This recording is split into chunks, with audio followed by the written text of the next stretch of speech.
Milieu Intelligentsia, the House of Xenon.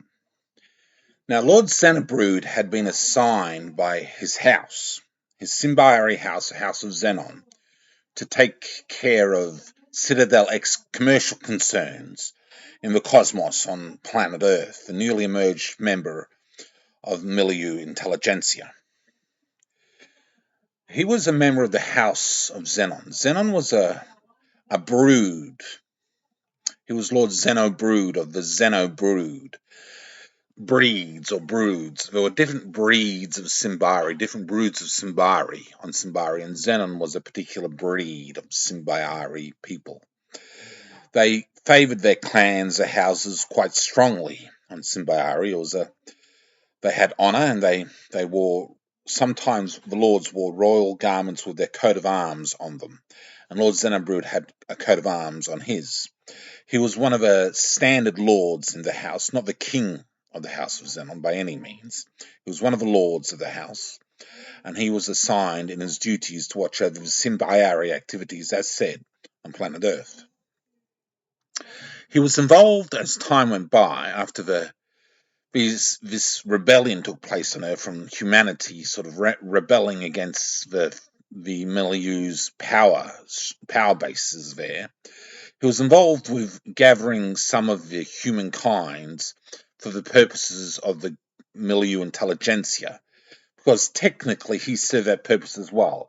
And when the cracks in the Great Perimeter became more and more apparent, Lord Xenobrood somewhat softened, and seeing as he was assigned not just to Symbiari concerns in the Symbiari community on planet Earth, because there was a number of thousand of them in the hierarchy of millions of them on the planet, but he gathered Earth's metapsychic powers gradually. He enforced the Golden Talk technology and found operants to join him in building part of the army for the Symbiari defense, because he feared that Symbiar would fall, that his home planet would fall under the wrath of Draven. It never really came to be.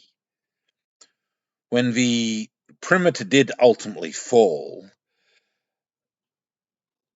Draven's forces withdrew from the perimeter, and Milieu Intelligentsia gathered with the Elective Light, these other parts of the multiverse, as it was called, these other warriors of the light, it would seem, opposing Draven. At this stage, Lord Xenobrood decided that, seeing as they were only sending the elite to battle Draven, they would win. It seemed that Draven, from all which they had learned from the Elective Light, was a bit of a con man. He was a bit of a funny bugger, a bit of a comedian, a bit of a devil.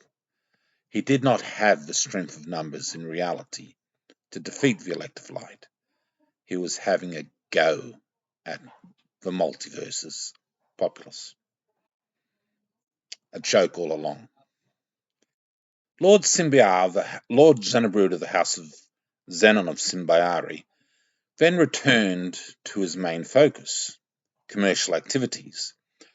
And the operants, he began a new plan with his operants to try and enslave them. And this was the new war that the Chasers, once the war with Draven had come and gone, and the new multiverse, which was now a unified universe, was settled. This was now the conflict with the Chasers would be involved with in the next level of the war with Lord Xenobrood.